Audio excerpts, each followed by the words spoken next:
آج کا ہمارا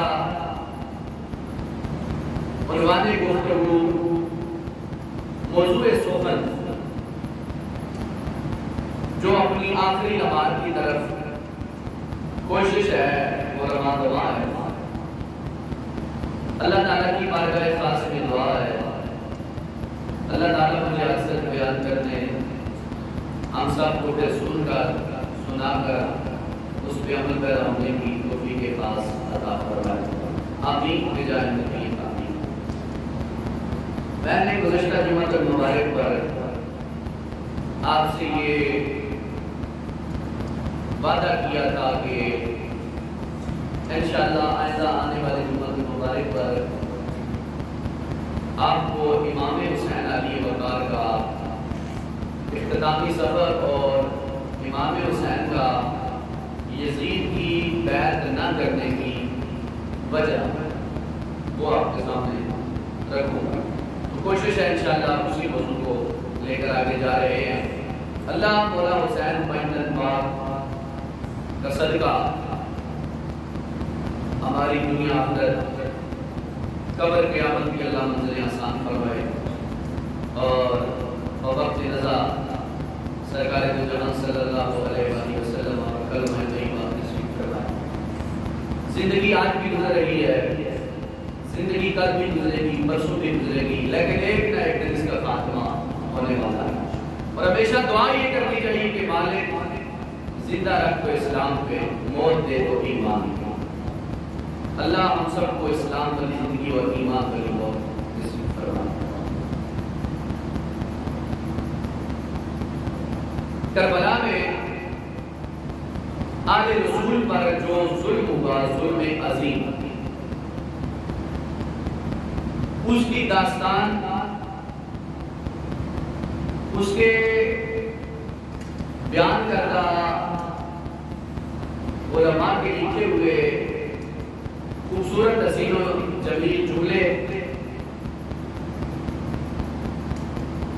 بیان کرنا یہ یقیناً اہل ایمان کا حق ہے اور اہل ایمان اسے خوشنودی کے ساتھ سننا بھی پسند فرماتے ہیں۔ کربلا کی یہ واحد جنگ ہے جس جنگ کے اختتام کے بعد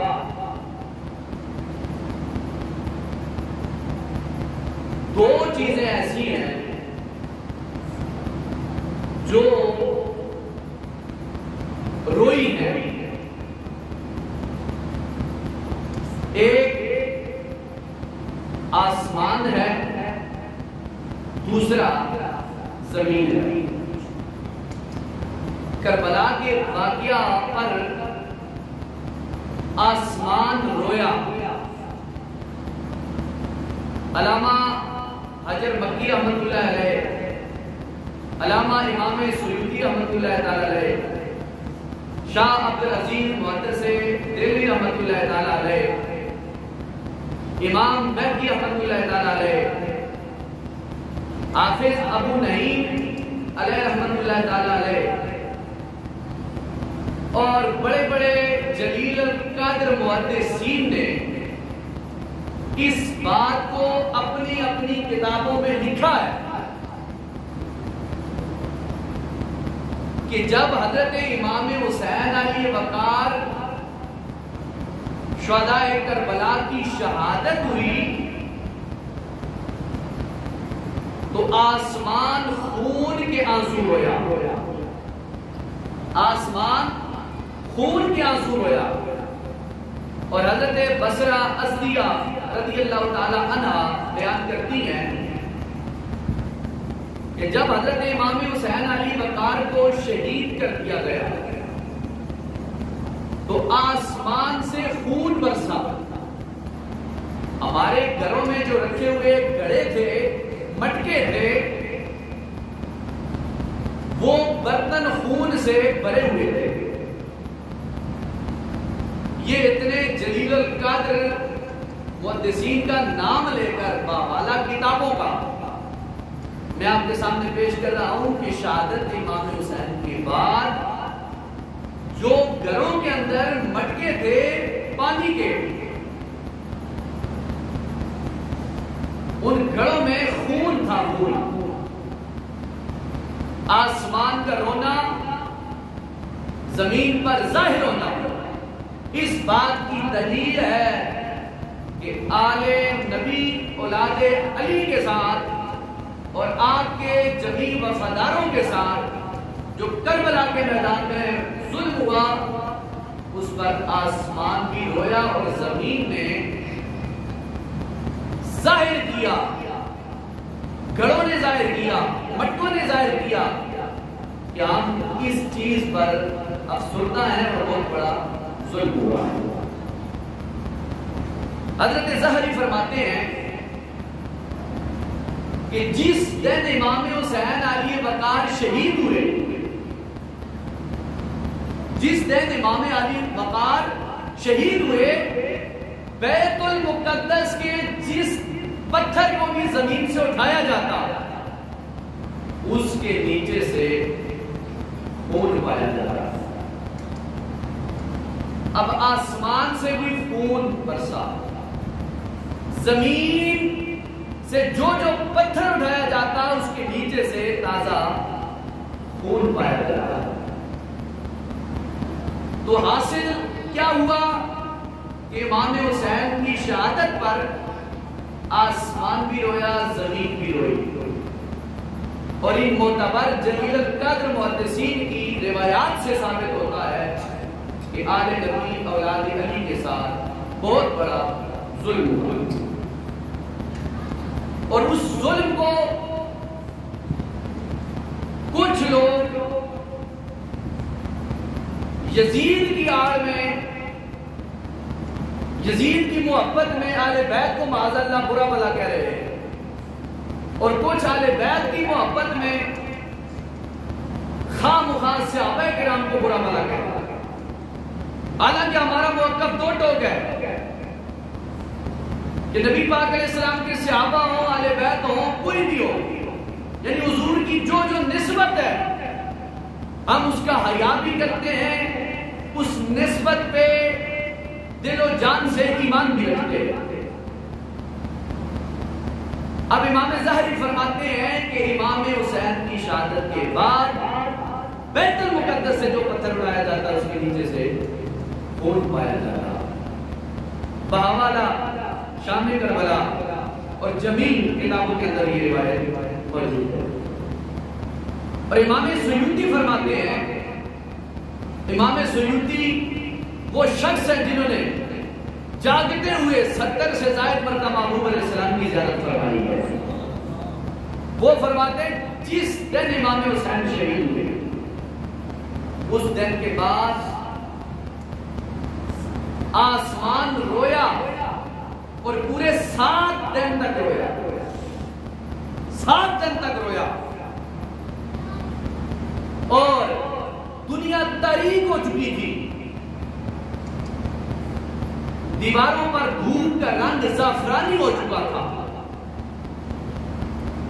6 ماہ پر گزرنے کے بعد آسمان کے جو کنارے ہیں ان کی جو سرخی ہے وہ بھی رہی، لیکن افق کی سرخی اب بھی موجود ہے۔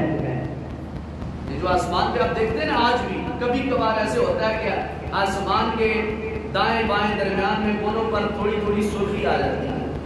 فرماتے ہیں اس دن سے پہلے یہ نہیں تھی، کربلا کے واقعے کے بعد یہ آسمان پہ سرخی دیکھنے میں مل رہی ہے۔ اللہ کریم نے گویا قیامت تک آل نبی اولاد علی شہداء کربلا کی محبت آسمان پہ بھی رکھ دی۔ فرمایا کوئی یاد کرے نہ کرے، جب بھی تمہارا بادلوں پہ توجہ ہوگی یہ سرخ تمہیں نظر آئیں گے تو کربلا کے شہزادے بھی تمہیں سمجھ آ جائیں گے۔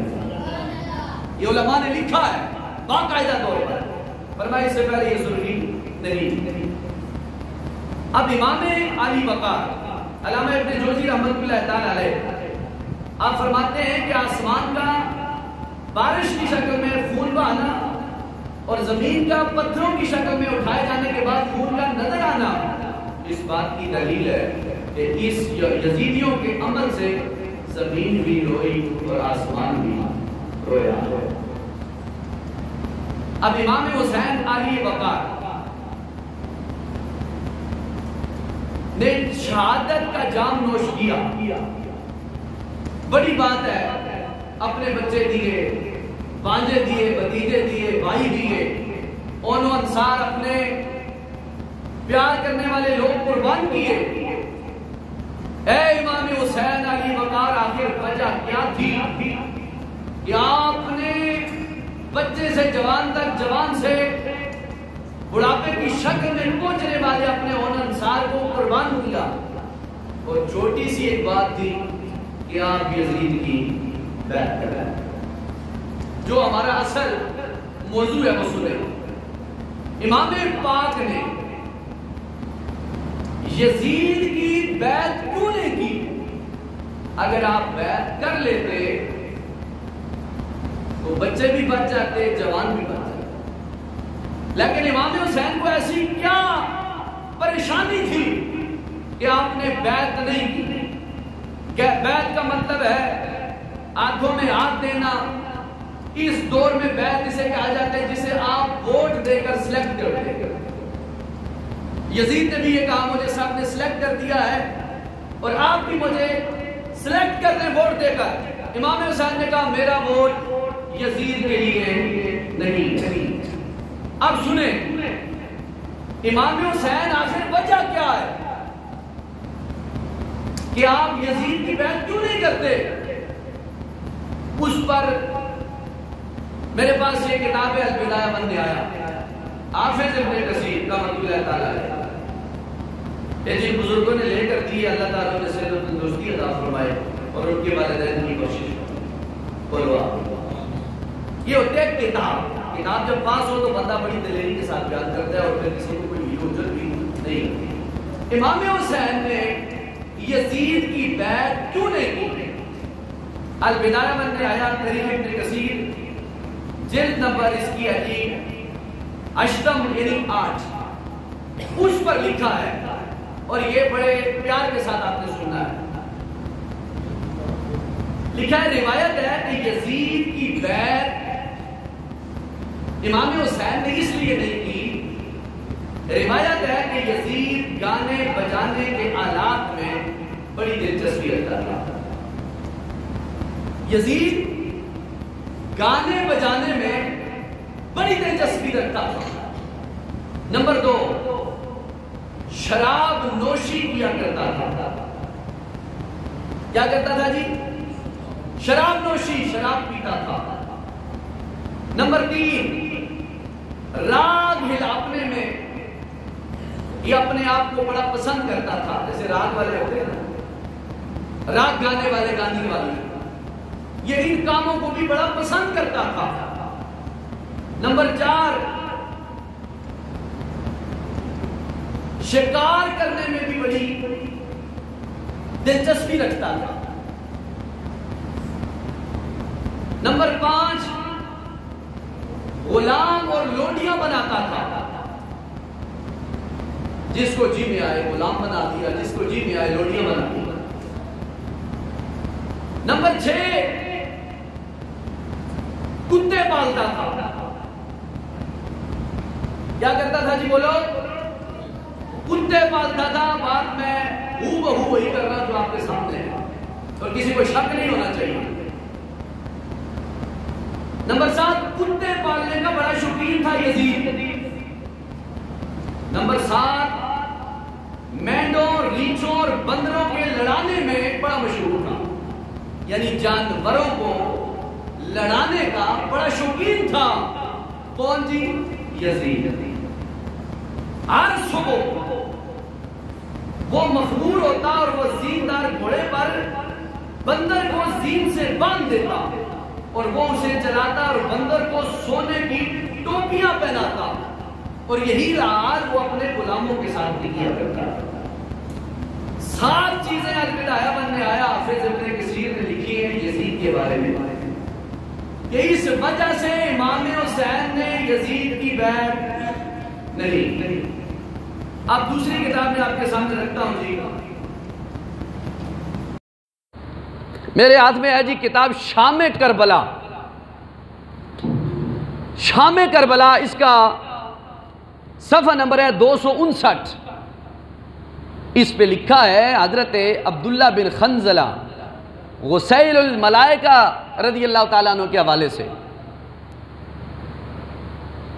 لکھا ہے کہ خدا کی قسم ہم لوگوں نے یزید کی بیعت اس وقت توڑ دی تھی جب کہ ہمیں یہ خوف ہوا کہ کہیں اس کی بدکاریوں کی وجہ سے ہم پر آسمان سے پتھر نہ برسنے لگے. بلا شبہ وہ ماؤں، بیٹیوں، بہنوں سے نکاح کرتا، شراب پیتا اور نماز نہیں پڑھتا تھا. یہ شام کربلا والوں نے یزید کے بارے میں لکھا. یعنی اسے ماؤں کی کوئی تمیز نہیں تھی، اس لیے امام حسین نے یزید کی بیعت نہیں. اور پھر تیسری کتاب ہے جی شہادت نواسہ سید الابرار مناقب آل نبی المختار. اس کتاب کا صفحہ نمبر ہے جی 317. اس پہ لکھا کہ یزید گانے باجے، ناچ رات، کتوں، بندروں کا دل دادا تھا، یعنی بڑا شوقین تھا. یا میں نے آپ کو تقریباً 1، 2، 3 اور 4 کتابوں کے حوالے دیے کہ یزید کے اندر یہ چیزیں پائی جاتی تھی. بعض نمازیں پڑھتا تھا، بعض چھوڑ دیتا تھا، شراب پیتا تھا، جس کو جی میں آئے غلام بنا دیا، لونڈی بنا دیا. کتے پالنے کا بڑا شوقین تھا، جانور لڑانے کا بڑا شوقین تھا. امام حسین نے اس وجہ سے اس کی بیعت نہیں. اب یہاں تک آپ کو بات سمجھ آ گئی. اب سنو، امام حسین علی وقار اگر یزید شراب پیتا تھا تو کیا ہوا، بیعت کر لیتے؟ امام حسین کا جواب سنو. امام حسین نے سورہ مائدہ آیت نمبر 90 قرآن بولتے ہیں آپ کی طرف سے، یا ایھا الذین آمنو، اے ایمان والو، انما الخمر، بے شک شراب، والمیسر، بے شک جوا، والانصاب، بت، والازلام رجس، ناپاک پانسے ہیں،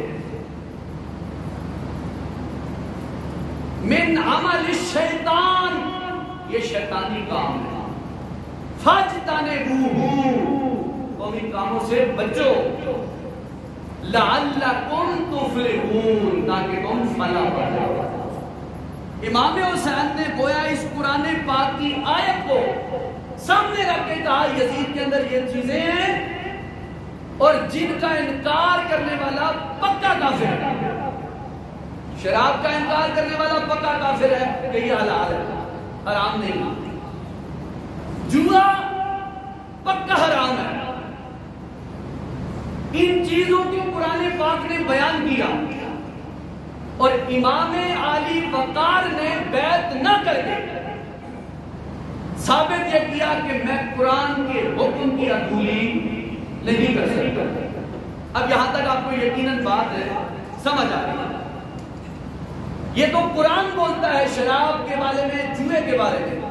حدیث کیا کہتی ہے؟ ترمذی شاہ سنیں، امام الانبیاء نے فرمایا، لجپال کریم آقا نے فرمایا، جس نے دنیا پر ایک گھونٹ، کتنا جی؟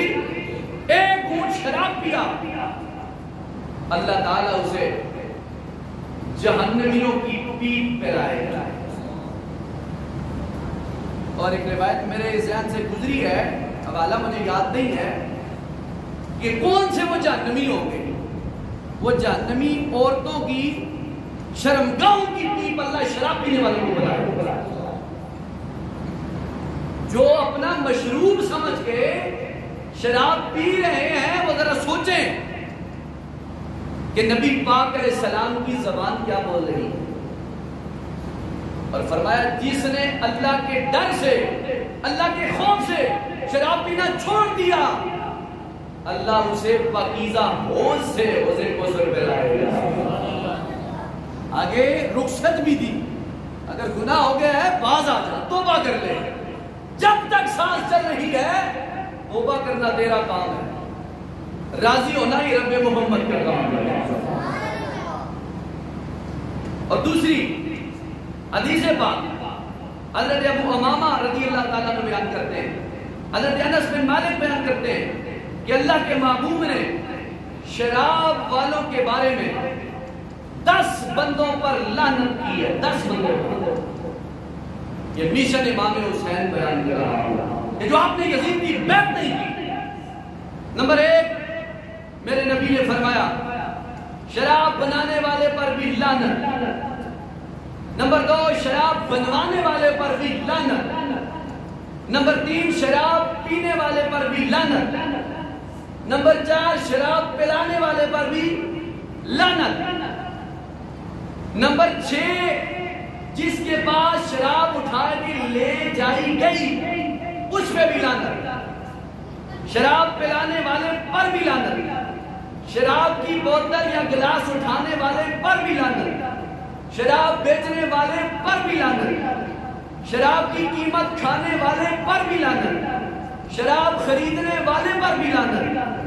اور جس شراب کی خریداری کی گئی اس پر بھی لعنت. جس نے شراب کو خریدا اس سب پر لعنت. یہ 10 بندے ہیں جن پر محبوب نے کہا لعنت دی.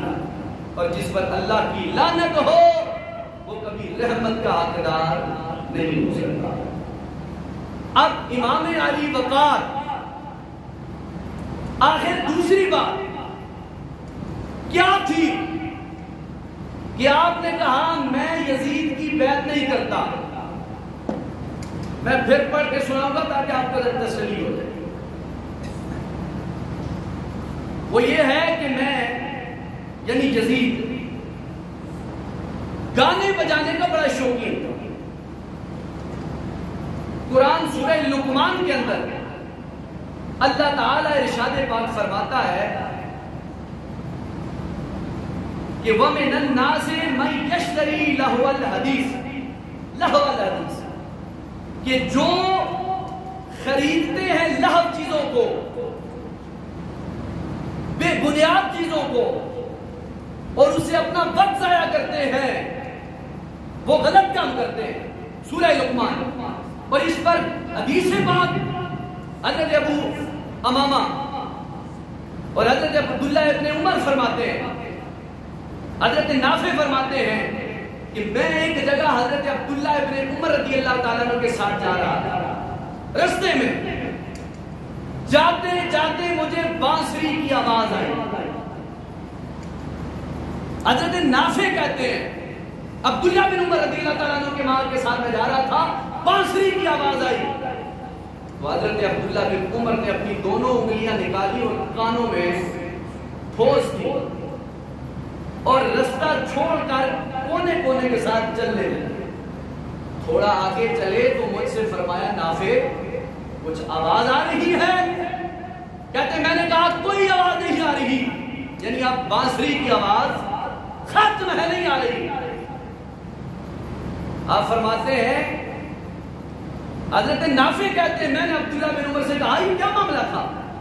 آپ نے فرمایا یہ مجھے ایک وقت یاد آ گیا، میں اپنے رسول کے ساتھ سفر کر رہا تھا، آقا کریم جا رہے تھے، بانسری کی آواز آئی. محبوب علی علیہ السلام نے اپنے دونوں انگلیاں اپنے کانوں میں رکھی، آگے چلے. تھوڑا ٹائم چلنے کے بعد مجھ کو مخاطب کر کے فرمایا عبداللہ ابن عمر آواز آ رہی ہے؟ میں نے کہا یا رسول اللہ. تو حضور نبی پاک صلی اللہ علیہ وسلم نے فرمایا کہ یہ حرام آواز ہے، یہ اللہ کو آواز پسند نہیں ہے، اللہ کے نبی کو پسند نہیں ہے. تو امام حسین کیسے پسند کرتے اور یزید کی پھر بات کر لیتے، یزید کی بیعت کر لیتے. یہ ہے قرآن اور حدیث، جو امام حسین کی بیعت نہ کرنے کا اصل مقصد آپ کے سامنے ہے۔ اور تیسری بات کہ یزید کتے بڑی خوشی سے پالتا تھا۔ یہ شک میرے نظر میں جو کتابی لکھی ہوئی اردو لکھی ہوئی، کتے پالنے کا بڑا شوقین تھا۔ زرداری کے گھوڑے مربے کھا رہے ہیں، نون لیگ والوں کے شیر اور جانور نہ جانے کیا کیا کھا رہے ہیں، عمران خان صاحب کے کتے بھی کیا کیا کھا رہے ہیں۔ اب اپنے حکمرانوں کو دیکھو اور یزید کی بیعت نہ کرنے کی وجہ امام حسین کے جملے سنے سجاتے ہو۔ اب امام حسین علی وقار، یہ 7 چیزیں آپ نے بیان کی، جن حکمرانوں کے پیچھے میں اور آپ چل رہے ہیں، چلیں، مبارک ہو آپ کو، 1 منٹ کے لیے چلیں آپ، لیکن یہ سوچو امام حسین کے مشن سے ہم دور ہیں یا نزدیک ہے؟ اور پھر امام حسین علی وقار آپ کا بیعت نہ کرنا اس وجوہات کی بھی بنا پر تھا کہ امامت کی 2 قسمیں، توجہ کے ساتھ محبت کے ساتھ سنیں، امامت کی 2 اقسام ہیں، امامت صغرا، امامت کبرا۔ امامت صغرا یہ مسلح کی امامت جو میری ہے، کسی اور عالم دین کی، حافظ قرآن کی، شیخ الحدیث کی، یہ امامت صغرا ہے، چھوٹی امامت۔ کون سی امامت ہے جی؟ امامت صغرا، چھوٹی امامت۔ اور ایک ہے امامت کبرا، بڑی امامت، امارت کی امامت۔ وہ کس کی ہے؟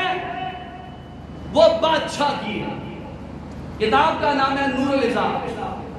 ہر مکتبہ فکر سے مراد جو بندیوں کے مدرسے میں بھی پڑھائی جاتی ہے اور ہم اہل سنت کے مدارس میں بھی پڑھائی جاتی ہے۔ اس میں آپ نے دودھ کا دودھ اور پانی کا پانی کیا، اور پھر ہمیں بتایا عقل شعور رکھنے والوں کو کہ جن کے پیچھے میں اور آپ چل رہے ہیں، کیا ان کی اصلیت ہے کہ ہم انہیں ووٹ دیں، ہم انہیں نوٹ دیں؟ یہ امام حسین کا مشن کتاب و سنت کی روشنی میں بیان کر رہا ہوں، اور فقہ کی نظر سنیں۔ آپ فرماتے ہیں دراصل امامت صغرا جو ہے مسلح کی امامت ہے۔ آپ کے ذہن میں سب سے اعلیٰ سیٹ کیا ہے؟ مسلح کی، یہی بات ہے نا جی۔ مسجد رسول اللہ کا، اللہ رب العالمین کا گھر، رسول اللہ کا منبر ہے، لیکن امامت اس سے بڑی امامت بھی ہے، جس امامت کی طرح میری اور آپ کی توجہ نہیں ہے۔ وہ امامت ہے بادشاہ کی، امارت کی۔ یہ باب ہے میرے پاس، نماز جنازہ پڑھانے کا زیادہ حقدار کون؟ اب یہ بات سنیں، دل و دماغ میں جگہ دیں، اور پھر اپنے ایمان سے فیصلہ کریں کہ جن حکمرانوں کے پیچھے میں اور آپ چل رہے ہیں، کیا ہم امام حسین سے غداری کر رہے ہیں یا وفاداری کر رہے ہیں؟ سماعت فرمائیں، میں عربی عبارت پڑھنے لگا ہوں۔ فصل، یہ فصل ہے، یہ باب ہے۔ السلطان حق بصلاته، اگر کوئی لوگوں تمہارا کوئی بندہ مر جائے تو سب سے پہلا حق یہ ہے کہ جنازہ تمہارا حکمران پڑھائے۔ کون پڑھائے؟ بولو بولو، ایک اللہ بولو، کون پڑھائے تمہارا جنازہ؟ حکمران پڑھائے۔ ایمان نہ دسو، اور کوئی ایسا ساڈا حکمران زرداری صاحب ہو گئے، نواز شریف، شہباز شریف، عمران خان صاحب ہو گئے، انہیں کوئی ایک بندہ بھی ایسا قابل ہے کہ کوئی مر جائے تو جنازہ پڑھا دے؟ ایمانداری نہ دسو، ماں اپنے مالک نہیں بارگاہ تسی حاضری اس چیز کا جملہ بولو۔ ہماری کتابیں کہتی ہیں تمہاری امامت کبرا کا جو بڑا امیر ہے اس کے لیے پہلی شرط یہ ہے کہ السلطان حق بصلاته، وہ نماز جنازہ پڑھانے کے قابل ہو۔ نماز جنازہ پڑھانے کا بولو قابل ہو۔ میں سیاسی بات نہیں کر رہا، میں قرآن و سنت اور فقہ کی بات کر رہا ہوں اور دلائل کے ساتھ کر رہا ہوں۔ آپ کو ٹینشن ہو گئی، آپ کی اپنی مرضی ہے۔ پہلی بات امامت کبرا کی، مسلح کی امامت چھوٹی، بڑی امامت امامت کبرا۔ فرمایا حق کو بصلاته السلطان، پہلا حقدار کون ہے جنازہ پڑھانے کا؟ بولو وقت کا بادشاہ۔ اگر وہ موجود نہیں ہے تو پھر کیا ہے؟ ثم نائبہ، پھر اس کا نائب وہ نماز جنازہ پڑھائے۔ اور سارے جتنے وزیر اعظم گزرے ہوئے، جتنے نائب گزرے، ماں نہ ہی نہیں کوئی یاد ہے، تصویر کوئی نہیں۔ کیا ان کے اندر کوئی ایسا قابل تھا کہ کوئی مر جائے تو جنازہ پڑھائیں؟ بولو کوئی نہیں۔ بلکہ آپ نے اپنے حکمرانوں کی عیدیں بھی دیکھی ہیں، جنازے بھی دیکھے ہیں، جمعے بھی دیکھے ہیں کہ وہ عیدیں کیسے پڑھتے ہیں، جنازے کیسے پڑھتے ہیں اور نمازیں کیسے پڑھتے ہیں۔ یہ تو میڈیا کا دور ہے، کیا جی سب پتہ ہے نا آپ کو۔ اگلی بات، اگر امام واقع میں وقت نہیں ہے، جنازہ ہے، اس کا نائب پڑھا جنازہ، ثم نائب، اس کا نائب، اس کے بعد ثم القاضی، پھر فیصلے کرنے والا جج نماز جنازہ پڑھا۔ ہوں ایمانداری نہ دسو، جڑے ساڈے اعلیٰ عدلیہ کے بیٹھے ہیں جج صاحبان، ان میں سے کوئی ایسا ایک ہے کہ جنازہ پڑھا سکے؟ بولو کوئی نہیں۔ کوئی ایسا جج حاضر سروس اعلیٰ عہدوں پہ شاید ہو سکتے ہیں، بیچ میں کوئی ایسے ہوں بھی، ہم سب کی نفی نہیں کر رہے، لیکن اس وقت جو فیصلے کرنے والے ہیں، کلین شیپ، جج پر سب کچھ اچھا ہے، اعلیٰ شریعت کہتی ہے وقت کا بادشاہ، وہ نہ ہو نائب، وہ نہ ہو قاضی، جج فیصلہ کرنے والا، اگر وہ بھی نہ ہو تو ثم امام الخیہ، پھر محلے کا امام جنازہ پڑھائے گا۔ چوتھا نمبر امام مسجد کا ہے۔ کتنا نمبر جی؟ چوتھا نمبر۔ پہلا نمبر بادشاہ کا، دوسرا نائب کا، تیسرا قاضی کا، چوتھا امام کا۔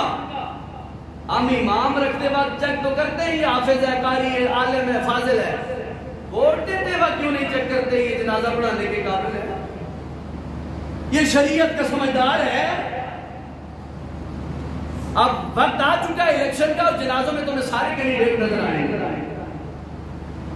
لیکن دعائے قنوت پوچھو، بڑی بات کوئی نہیں۔ امام رکھتے وقت ہماری عوام میں یہ سوچ ہے، اور ہونی چاہیے، اچھی بات ہے، بندہ پڑھا لکھا ہے نہیں ہے، قابل ہے نہیں ہے، عقائد درست ہے نہیں ہے، لیکن یہ بھی ایمان کا حصہ ہے۔ جس وقت آپ ووٹ دیں چیک کریں اے سارے جنازہ پڑھا سکتے ہیں یا نہیں۔ یہ میں قرآن و سنت کی بات کر رہا ہوں اور دلائل کے ساتھ کر رہا ہوں آپ سے، اور یہ بتانا مجھ پر فرض ہے، کیونکہ محبوب نے فرمایا جو علم چھپائے قیامت والے دن اسے سزا ملے گی۔ اب آپ سوچو ایمان سے کہ جن حکمرانوں کو ہم ووٹ نوٹ دیتے ہیں، سپورٹ کرتے ہیں، وہ جنازہ پڑھانے والے ہیں؟ جج ہیں، نائب ہیں، قاضی ہیں؟ نہیں، جواب نفی میں ملے گا۔ اور پھر آپ یہی حالات کر ہوتے ہو، گیس مہنگی ہو گئی، بجلی مہنگی ہو گئی۔ امیر المجاہدین کا ایک جملہ یاد رکھ لو، انہوں نے کہا تھا کہ تبدیلی رسول اللہ کے دین سے آئے گی، رسول اللہ کی شریعت سے آئے گی، رسول اللہ کے بتائے ہوئے طریقوں سے آئے گی۔ اب لاکھ اختلاف کریں مجھ سے، کسی جماعت کے ساتھ بھی کریں، آپ حق رکھتے اختلاف کا، لیکن ایمان آپ کا اپنا ہے۔ ایمان سے سوچیں، امام حسین نے بیعت اس لیے نہیں کی کہ یزید بعض نمازیں پڑھتا ہے، بعض چھوڑ دیتا ہے، شراب پیتا ہے، گانے بجانے کا شوقین ہے، یہ ساری چیزیں اس کے اندر پائی جاتی تھی، امام حسین نے انکار کر دیا اور اپنی جان بھی دے دی، بچوں کی بھی، بھائیوں کی بھی، بھتیجوں کی بھی۔ اب اس پہ میں مفصل بحث نہیں کر سکتا۔ آگے ہے چوتھا نمبر ثم الولی، امام کے بعد پانچواں نمبر، جس میت کے گھر والا فوت ہو جائے وہ گھر والا نماز جنازہ پڑھانے کا حقدار ہے۔ پانچواں نمبر گھر والے کا ہے، اگر امام اجازت دے دے گھر والے کو تو وہ جنازہ امام سے پہلے پڑھوا سکتا ہے۔ امامت کی شرائط اس میں ہے، لیکن مجھے وقت اجازت نہیں دیتا کہ امامت کرانے کی شرائط کیا ہے، لیکن میں آپ میں اکثر آخر میں یہی کہنا چاہتا ہوں، فتاوی رضویہ شریف، تاریخ ابن کثیر، ساری کتابوں کے حوالے دے کر میں نے آپ کو مطمئن کیا ہے، اور اس بات کو آپ سوچیں، سمجھیں، جچا دیں۔ امام رکھتے وقت امامت کی شرائط بتا دیں، یہ بہت ضروری ہے۔ اصل گالے میں ٹائم ہو گیا، وہ پورا اگر 2-3 منٹ اس بات پر اوپر ہو گئے میں سب سے یہ پوری فصل ہے، صفحہ نمبر اس کا 19 ہے، لازم ہے، یہ لمبی بحث ہے اس سر سے، کیونکہ ضروری ہے اس وقت۔ سارے بندے اگر اجازت دیں میں معذرت کرتا ہوں سب سے،